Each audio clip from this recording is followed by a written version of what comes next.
Boa noite, seja bem-vindo ao Entre Estrelas de hoje. O convidado que tenho hoje aqui comigo nos estúdios é modelo, ator, surfista, ficou conhecido em Morangos com Açúcar, mas de Vampiro, a Cigano, a Igor Neto, até nadador Salvador em Água e Mar, já foi imensas coisas, já fez imensos papéis. Também fez Amor Amor, a telenovela que ganhou um Emmy, aliás, o primeiro em Portugal. Em 2020 muda-se para a SIC e entra em Golpe de Sorte, num papel que inclusivamente lhe vale o prémio de melhor ator na 12ª Gala dos Troféus Impala. Vamos dar as boas-vindas ao super ator Pedro Barroso. Olá Pedro, seja bem-vindo à FPTV, ao Canadá. Muito boa noite, muito obrigado por esta maravilhosa introdução. Foi aqui ao mesmo tempo uma pequena, mas muito boa viagem no meu percurso. Acho que é como tudo, nós por vezes vamos passando pela vida, vamos passando e de repente consegui fazer aqui esta retrospectiva muito agradável. Portanto, muito obrigado pela bonita apresentação, obrigado a vocês, equipa, é um prazer estar aqui convosco neste momento que vamos ter. Vamos a isto. Eu não tenho a certeza, mas eu creio que me falhou uma coisa. O Pedro é fotógrafo? Pode dizer-se que é fotógrafo? Não, sabes que o meu, engraçado, é uma ótima questão, porque eu dizia à minha mãe, quando uma das profissões que queria seguir, eu dizia-lhe que queria ser fotógrafo da Reuters, era aquilo que eu gostaria. Tanto que eu, quando comecei a ganhar o meu próprio dinheiro, a ser mais independente, a primeira coisa que eu fiz, investi em 3 coisas. Eu fui trabalhar no verão para o Algarve, ganhar o meu próprio dinheiro, e comprei uma máquina fotográfica, que até hoje guardo. Depois comprei uma prancha de bodyboard, juntei dinheiro e fui tirar um curso de fotografia para o IPF. Portanto, era essa a missão. A fotografia e a imagem, o vídeo, estão muito aliados até neste trabalho que eu vou gostando de fazer, este mundo que hoje em dia ganha uma expressão completamente diferente. Este meio digital, se calhar o Facebook e o Instagram dão-me formas de conseguir explorar e expandir aqui um bocadinho tudo aquilo que vou guardando aqui dentro, mas de uma outra forma onde posso ser mais criativo. Da fotografia passei claramente para o vídeo em termos de paixão. O vídeo hoje em dia apaixona-me mais, aquilo que se consegue criar e as vozes off que se conseguem criar e coadunar num vídeo. Acho que com o vídeo conseguimos chegar mais longe com uma missão diferente. Mas a imagem em si importa. O mar, o surf, a natureza, a yoga, são uma terapia ou são uma paixão? Acho que ao início posso ter levado como formas de descobrir mundos que eu pudesse descobrir, que me pudessem dar mais equilíbrio, que me pudessem levar a um outro estado de alma, outras energias. Eu sempre gostei muito de trabalhar personagens com uma energia mais densa, mais pesada, e muito se fala hoje em dia da questão do equilíbrio, seja lá ele o que for, porque acho que para cada pessoa acaba por ser diferente o que é o equilíbrio para mim, o que é uma coisa estável para mim pode não ser para outra pessoa. Eu claramente preciso Pedro, preciso de rotinas sólidas. Eu acordo muito cedo, eu preciso de treinar de manhã, a primeira coisa que faço quando salto. Ouvi dizer às 5h30 da manhã. E o treino, sim. Eu morria se fizesse isso. Se falhar ali um bocadinho maior, depois eu próprio já começo a ficar menos bem comigo próprio. Mas todos nós vamos tendo o nosso mundo e foram coisas que eu fui experimentando. Experimentei várias, como no yoga, na meditação, mas fui explorando e percebendo o que é que cabia em mim e o que é que me fazia ter uma maior rentabilidade do meu tempo, com mais qualidade e que pudesse também coordenar com tudo aquilo que eu preciso fazer no mundo ao meu redor. Portanto, inicialmente foi uma descoberta, foi um processo de necessidade, curiosidade. Hoje em dia, como são terapias, mas fazem parte da minha rotina. E foi também à volta de tudo isso que um dia mete uma mochila às costas e vai para aquilo que chama de Santiago de Compostela do Japão, conversar consigo próprio. Isso soa-me muito intenso. Quer-nos contar um bocadinho dessa experiência, Pedro? Olha, então eu tenho mesmo que começar por Santiago de Compostela, porque a primeira vez que eu fui para Santiago de Compostela, eu abdiquei aqui, na verdade, num interregno de 2 projetos, entre o meio de um e a preparação do outro. O final de um, o findar de um e a preparação do outro, tinha ali um hiato de tempo e eu decidi ir para Santiago de Compostela. Fui com um grupo de amigos, fomos 4 pessoas a primeira vez e partimos de Viana do Castelo. A segunda vez eu estava a acabar uma série e fui sozinho. Eu tinha sentido na primeira vez que eu gostava de fazer aquela jornada sozinho, que era algo que eu gostava de fazer, não só pelo desafiante que é, a nível corporal, mas até mental, a destreza que precisamos ter, a força mental que precisamos ter para corresponder àquilo que queremos objetivamente em termos de quilómetros, mas também em termos de conseguir perceber-me em termos de energia, ou seja, o quanto tem que se refletir e trabalhar mentalmente para tu não te deixares ir abaixo. A minha segunda vez a Santiago Compostela foi mais uma tirada de experimentação pessoal em termos de resistência de corpo, resistência de limites. Tanto que a segunda vez eu parti de Vidago, mal acabei a série de Vidago. Eu lembro que fiz 253 km, inverno, e consegui fazê-los em 5 dias. Portanto, foi ali um esforço físico, tentar perceber mesmo como é que o meu corpo funcionava, levando corpo, mente a um limite. A terceira vez foi muito mais prazeroso ir a Santiago Compostela, porque fui com um dos meus melhores amigos. Foram viagens completamente diferentes, mas ganhei a paixão pelas caminhadas. E percebi que o caminhar, depois de cada personagem, depois de cada processo, se calhar mais intenso, me fazia bem. E se calhar nestes intermédios, entre o yoga, a meditação, havia coisas que não me serviam o suficiente.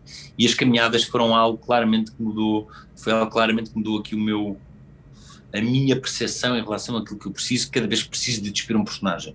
É como se precisasse de exercitar essa personagem?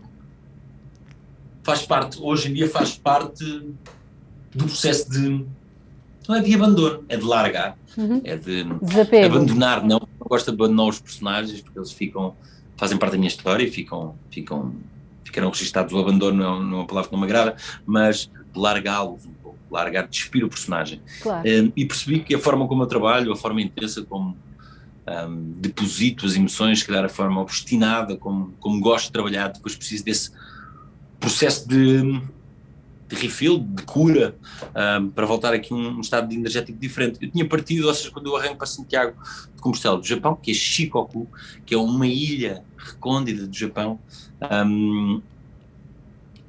foi ali um salto de fé, foi um salto de... Eu sabia que precisava partir ali de um processo menos bonito. Acho que foi ali uma altura que eu pensei, inclusive, e hoje em dia não tenho qualquer prioridade em falar sobre isto, tinha pensado inclusive em desistir ali, parar um pouco a minha carreira, e foi isso ao fim e ao cabo que aconteceu. Tinha partido de um processo, tinha ganho nesse ano 3 prémios para melhor ator, e depois vim num projeto que eu não estava tão feliz. E houve pessoas que fizeram muita diferença na minha vida. Uma delas, um Jorge Coutinho, que uma vez, há uma frase que nunca mais me disse, um grande não, às vezes, ou um não, pode ser um grande sim para ti. Um simples não é isto. Um simples não pode ser um grande sim. Um simples não pode ser um grande sim para ti. E foi isso que eu tomei a coragem de fazer, foi dizer, a meio de um projeto que não estava feliz, que não acreditava. E pronto, e de uma forma se calhar pouco gloriosa, o desistir acabou por fazer parte desse processo de construção do personagem. Abandonar esse projeto, mas a minha necessidade na altura era outra. Tinha partido de 1 ano e meio de trabalho muito intenso e precisava também ali de um processo de construção pessoal, e foi quando eu percebi, se calhar pela primeira vez, que nem tudo é trabalho, nem tudo neste meio, a pressão que nos metem, e a minha necessidade de construção pessoal e de olhar se calhar para outros cantinhos meus, que me pudessem dar mais corpo e mais capacidade para trabalhos futuros, era necessário, e foi isso que eu fiz. Mas foi de um dia para o outro, vi na net caminhos, caminhadas, retiros, e há um que me aparece à frente, ou seja, Santiago Compostela do Japão, Shikoku. Eu olhei e disse, Japão, 1400 km, 88 templos budistas, não se fala inglês, e assim, é isto. Marquei a viagem, mochila às costas, e 2 dias depois estava no Japão. Isso é coragem ou loucura? Hoje em dia olho para trás e digo assim, caramba, eu fiz isto, vou ver as imagens, tenho muitas imagens abertas, eu fiz isto, foi incrível. Ou seja, estamos a falar de Japão recôndito, não é o Japão antigo feudal, mas é uma ilha onde ainda são vilas e vilarejos. É uma zona muito montanhosa. Foram 2 meses a caminhar, foram 1400 km, 88 templos budistas que eu carimbei, que depois se entra num templo de carimba-se um livro que se compra no início da caminhada.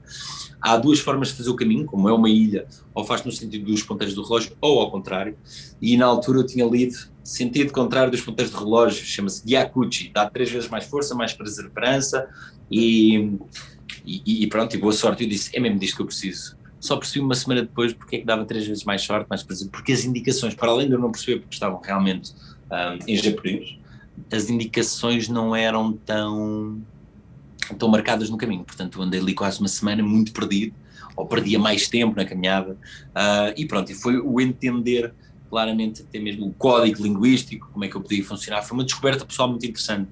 Houve dias em que parecia só uma prova de resistência e de sobrevivência, em que era caminhar, comer, descansar, caminhar, comer, descansar, e às vezes pode ser tão simples, e fez-me baixar muitas vezes.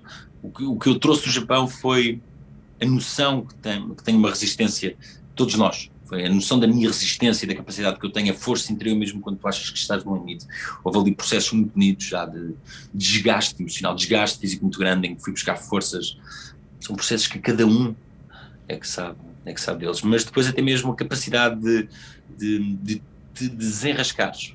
E houve sítios que eu caminhei no meio do bosque, não tinha comida, então tive ali vários estados foi muito desafiante, muito interessante, e foi claramente muito enriquecedor neste mundo em que nós trabalhamos, em que todos os dias nos pedem mais e mais e mais, e às vezes pode ser sufocante, em que às vezes o dizer não, ou parares, teres a noção que importa parar, e deixar só um dia mais passar e seres agradecido pelas coisas simples. E isso foi um grande aprendizado para mim. Pedro, chegou o momento de fazermos um curtíssimo intervalo aqui neste Entre Estrelas. Voltamos já a seguir, está bem? Vamos fazer um curto intervalo aqui neste Entre Estrelas. Voltamos para a segunda parte com Pedro Barroso. Não saia do seu lugar. Estamos então de volta à segunda parte do Entre Estrelas de hoje com o ator Pedro Barroso. O Pedro ganhou o prémio de melhor ator com a sua personagem na telenovela Golpe de Sorte. Nós sabemos que essa personagem foi bastante exigente. Como é que se preparou para esse desafio dessa personagem tão forte, digamos? Eu não posso começar esta narrativa sem dar aqui um salto no tempo, fazer aqui uma analepse e recordar aqui a minha saída de Portugal. Portanto, isto mexe obviamente com um processo pessoal, com um processo de compromisso e com um desafio pessoal, e acho que é isso que nos move. Portanto, eu, na altura em que vou para Santiago de Compostela, do Japão, Shikoku, eu saí de Portugal com 3 prémios para melhor ator nesse ano, e depois tenho este processo que já falei de querer sair de um projeto. Portanto, quando deixo Portugal eu saio com 3 prémios, o que para muita gente acabou por ser estranho. O melhor ator, de repente está num projeto em que toda a gente está a acompanhar e tu quereres dar um salto, meter um pé fora, porque precisas de olhar para ti, olhar para outras questões pessoais, olhar para a vida de uma outra forma. E foi isso que eu senti. Portanto, eu quando regresso, este é o primeiro projeto na SIC, é a SIC que me acolhe neste retorno, nesta vontade de retomar a televisão, quando eu acabei por ter muitas dúvidas se queria voltar a representar, se seria capaz de voltar a representar da mesma forma. E acho que quando tu atinges um objetivo, um patamar, tu queres manter-te nele, tu queres trabalhar de igual forma, tu queres o mesmo tipo de energia, e é disso que se trata-se disso com os atletas. Acho que mesmo com os profissionais, a mim não me cabe, não me enche as medidas, fazer um projeto só por fazer, por uma questão monetária. Portanto, tem que haver esta questão de desafio. Foi isso que eu também aprendi quando disse o meu não. Portanto, quando eu volto à televisão, quando eu abraço, e também sou abraçado para entrar neste projeto, o Golpe de Sorte é claramente desafiante, é uma proposta muito desafiante que me metem em mãos, e que eu, quando decido trabalhar e quando olho para o personagem, tento trabalhá-lo aqui num limite que eu acredito que é um limite real de emoções, é um limite emocional muito grande, mas trabalhei juntamente aqui com uma pessoa que é da minha inteira confiança, mas a nível psicológico eu precisava aqui de muitos inputs, muito resguardo, mas trabalhei de uma forma muito intensa. Eu fui ver aquilo que era a sucata deste José Castro durante um dia, depois pedi para dormir no estúdio, ou seja, eu dormi a noite antes de eu gravar, eu dormi no estúdio, porque lá achei que tinha que dormir e começar o dia no decor, depois de sentir aquela energia. Uma das coisas que eu acabei por fazer, mas tinha-me baseado num ator que eu achei brilhante, numa série que é o El Recluso, David Chocarro, que é um galã mexicano, e tinha feito um processo de transformação brilhante. Ele faz um recluso num estabelecimento prisional no México, e ele está completamente desfigurado, aquilo que é o lado bonito deste galã, em que ele trocou a dentição, e foi uma das coisas que eu fiz. Eu liguei para a minha equipa dentistas, as pessoas, esta equipa que cuidou de mim durante anos, do meu sorriso, por assim dizer. Eu disse, eu preciso mudar aqui o meu sorriso, e então metemos umas facetas, amarelámos, e entretanto foi isso. Então o José Castro tinha dentes amarelos no estúdio, disse, ai, tirou as mãos à cabeça, lá me apontaram o dedo e disseram, pá, tu és maluco. Mas, pronto, acho que o mais importante, independentemente desse lado físico, esse lado que podemos dar ao personagem, depois é necessário uma complementariedade em termos de emoções, e foi nisso que eu me baseei e que arrisquei. Mas tive muita sorte de ter uma equipa incrível ao meu lado, ter uma diretora de atores, uma Cátia Ribeiro maravilhosa, que nos sustentava, que era um apoio emocional, que não nos deixava vacilar. Ela percebeu o compromisso que eu queria, e se havia cenas que eu podia ir um bocadinho mais abaixo, ela era claramente a pessoa que dizia, tu consegues fazer isto melhor, só falta este detalhe. Ela é muito detalhista, muito ao pormenor, e isso foi claramente um dos meus grandes apoios. Depois teres um assistente de realização, muitas vezes quando estás a gravar um projeto onde necessitas de fazer minutos e precisas de muitas vezes acelerar o ritmo, e tivemos um Cibrão que é exímio. Portanto, tive uma equipa de profissionais gigante que confiou em mim, que me deixou arriscar neste golpe de sorte. Foi um personagem claramente muito intenso, e acho que foi o primeiro personagem que eu me lembro de ter entrado no carro. Houve 2 dias que isso aconteceu, nunca me tinha acontecido, mesmo que possa ter feito outros personagens, mas que eu entrei no carro e depois de um dia inteiro, se calhar em psicose ou em estados já mais densos, que eu entrei no carro e tenho sempre uma playlist, e quando entro no carro meto play, arranco e me vem de chamar um choro descompensado, completamente, das emoções estarem todas alteradas, e pronto, ter que ir até casa a respirar fundo. Mas foi muito compensador, consegui o concretizar do objetivo que eu me tinha proposto em silêncio. Eu acho que só tinha dito isto a uma pessoa, dizer, eu vou trabalhar para isto, aquilo que eu trabalhei em silêncio, eu consegui alcançar e conseguir regressar, e senti que era capaz, e que obviamente tinha o carinho do público, e foi muito importante. Foi muito importante para mim a nível pessoal, a nível profissional, a nível pessoal principalmente. Enquanto me preparava para lhe fazer esta entrevista, ocorreu-me várias vezes uma palavra que existe, mas não existe da forma como eu queria adjetivar, que é galão. Ou seja, não é o galão do café com leite. O que eu quero dizer é que os personagens que o Pedro faz são sempre um mix entre o galã e o vilão. Por isso é que eu fui buscar o galão. Não acha que é um bocado assim? Porque mesmo quando é vilão tem sempre ali uns contornos de galã. Eu gostei dessa expressão. Gostei. De galão. Sabe que eu vejo,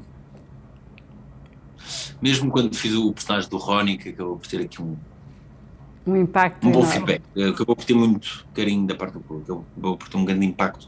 Até mesmo, eu olho para um personagem, para um projeto televisivo, e isto é a minha forma e eu não consigo sair dela. Portanto, hoje em dia também já se calhar me posso, porque tenho outros mundos, mas posso ter esta expressão, sem arrogância, que é, posso-me dar ao luxo também de escolher os projetos ou perceber aqueles que me vão servir, em termos até mesmo de acréscimo, que me vão fazer evoluir enquanto ator. Portanto, não há uma necessidade desmedida para mim de estar constantemente a fazer televisão ou de aparecer. Tem a ver com o desafio. Eu olho para a televisão, para um projeto televisivo, a pensar naquilo que eu consigo conceber, a pensar acima de tudo nas emoções que o público precisa de receber. Porque eu não faço obviamente para mim, enquanto trabalho, enquanto desenvolvimento, mas é acima de tudo para entreter. Não me posso esquecer que estou a fazer um produto de entretenimento, e é para quem está lá em casa. E eu tento sempre ver um personagem, quando diz este personagem é um vilão, existe sempre um lado bom, existe sempre um propósito, existe sempre, e isto tem a ver com o lado real da vida, existe sempre uma história por trás. Acima de tudo, aquilo que eu gosto de conectar, aquilo que me faz mover, aquilo que me move a mim, são as emoções. A mim, Pedro, aquilo que me move são as emoções. E é nisso que eu tento tocar, ou tento dar sempre mais arritmias, ou tento brincar sempre mais com isso. E cada personagem para mim tem sempre, uma das coisas que eu gosto de pensar é que cada personagem, como cada pessoa que passa na minha vida, teve um propósito, teve uma missão, teve um porquê de passar por ela. Portanto, cada personagem tem sempre uma missão. Até o Ronnie, que ao início estava muito mais encaminhado para uma coisa, eu tê-lo conseguido mudar com a história de amor, com a intensidade, o falar Calon ou Romani, que não estava no personagem. Lembro dos primeiros ensaios do Rony, em que chegam ao pé de mim e dizem: pá, Pedro, isto não vai poder ser assim. E eu disse: eu tive um mês com a comunidade cigana, é nisto que eu acredito. É isto que é a comunidade cigana. Eu vou falar assim, eu não vou meter um cigano a falar mal. É isto que eu acredito que vai aproximar as pessoas da comunidade cigana com mais interesse, com charme, com um lado bonito, com um lado muito interessante que a comunidade cigana tem. E é isto que eu quero defender. Portanto, é por aqui que eu vou. E eles ficaram a pensar e eu disse: se quiserem para amanhã ligam-me, dizem se é para continuar nos ensaios ou não, mas aí é por aqui que eu vou.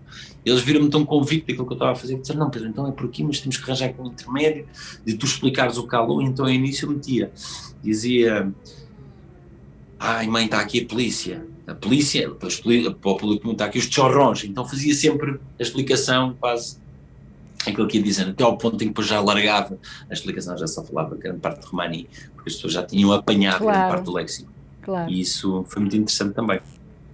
Pedro, estamos praticamente a chegar ao final desta entrevista. Eu queria lhe perguntar ainda mais uma coisa. É a primeira. Pois, exato. É a primeira. Exato. Mas eu queria fazer-lhe uma pergunta muito simples e que eu creio que também não terá uma resposta muito prolongada. O peso das palavras é mais forte do que a ausência delas?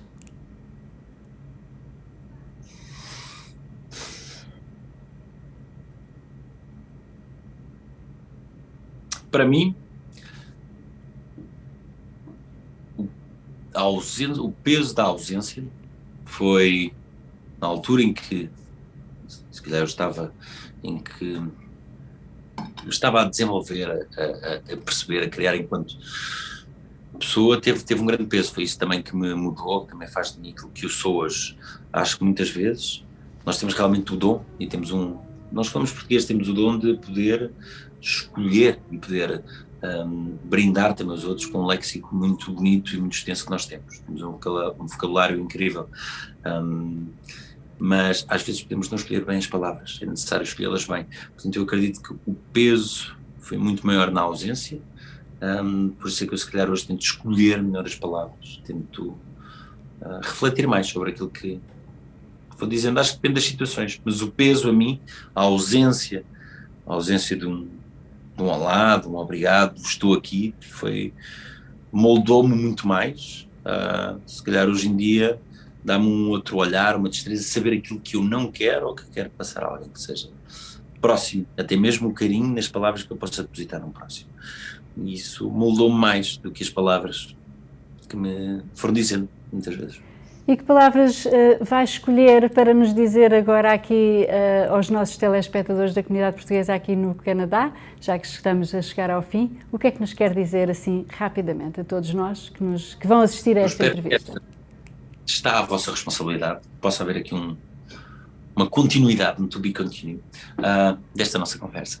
Quero agradecer-vos acima de tudo também pelo carinho, porque sei que tenho pessoas no Canadá, até mesmo eu tenho feedback até neste projeto que eu criei agora da Amara. Nós já enviámos algumas peças para o Canadá, portanto existe uma comunidade portuguesa e é bonito. Nós portugueses temos isto, somos sempre muito queridos do nosso país, dos nossos. Eu mesmo estando aqui em São Pedro do Sul vou sentindo muito carinho por parte das pessoas que são chamados imigrantes, que sempre ficam contentes com as imagens que eu vou mostrando, com os valores descendentes da terra, e isso eu percebo que tem um certo impacto. Eu tenho que agradecer porque se de alguma forma eu voltei, se continuei a acreditar, obviamente que teve a ver com um processo pessoal, teve a ver com um olhar a vida de outra forma, teve obviamente também a ver com aqueles que me rodearam e que me deram a mão, mas foi também porque o público me fez acreditar e dar vontade de continuar. Portanto, um obrigado, espero que possa haver aqui um outro momento para outras conversas, outras partilhas e que sejam até já. Obrigada, Pedro, um grande beijinho, foi um gosto enorme recebê-lo aqui nos estúdios da FPTV no Canadá. Chega assim ao fim mais uma entrevista, desta vez aqui com o ator Pedro Barroso. Espero que goste tanto quanto eu gostei.